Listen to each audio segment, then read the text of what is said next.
Now, it's been in the works for almost a decade. Myanmar and China have agreed to open a pipeline carrying about 148,000 tons of crude oil. The deal sealed the first official visit to China by the president of Myanmar, Tin Shui.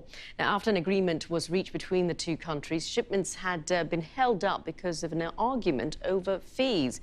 Now, as you can see on the map, the pipeline route stretches nearly 800 kilometers across Myanmar to Kunming in the Chinese province of Yunnan. So what does this mean for their relationship moving forward?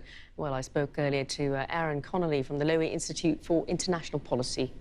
Well, on the Chinese side, China's long been concerned that the majority of its oil imports come through the Strait of Malacca, and that a foreign navy, say the U.S. Navy, in a conflict situation, could use that narrow strait to choke off oil imports into China. And this pipeline, when running at full capacity, would supply about 6% of China's current oil imports. So it wouldn't solve the Strait of Malacca dilemma, as the Chinese call it, but it would help them diversify away from that choke point. And so how does Myanmar fit into China's really ambitious One Road, One Belt project, where it's aiming to build roads, infrastructure projects through 60 countries and linking them with China? Well, China's interest in Myanmar really precedes One Belt, One Road. Under the former military junta in Myanmar that gave up power in 2011, China received a number of favorable deals in Myanmar. The most controversial one was a deal to dam the Irrawaddy River, which really has an almost spiritual character in Myanmar culture, and then send most of the electricity produced by that dam back to China. And as a result, Chinese investment in Myanmar really acquired a very bad reputation.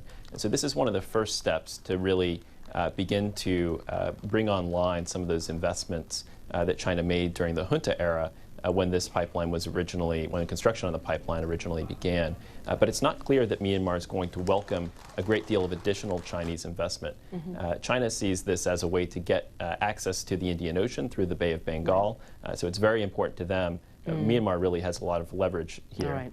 We know it's not just an economic relationship, but a strategic one as well, Aaron, because there are so many layers to the relationship between Myanmar and China. Concerns about Myanmar refugees spilling into China, China's aims to try to influence some of the ethnic clashes there. So what is it about the strategic relationship between the two?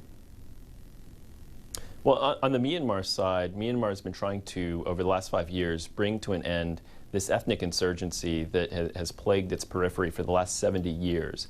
And what they want from China is some assistance bringing those insurgencies to an end. Some of these ethnic groups are Han Chinese, and they receive support from within China and take shelter within China. And so Myanmar, in fact, there was even an instance recently in which one of these organizations was crowdfunding in China using an online crowdfunding account. So Myanmar really wants China to help them by shutting down some of these efforts and helping bring to heel some of these insurgency groups. And China now has an incentive to do that now that the pipeline is online.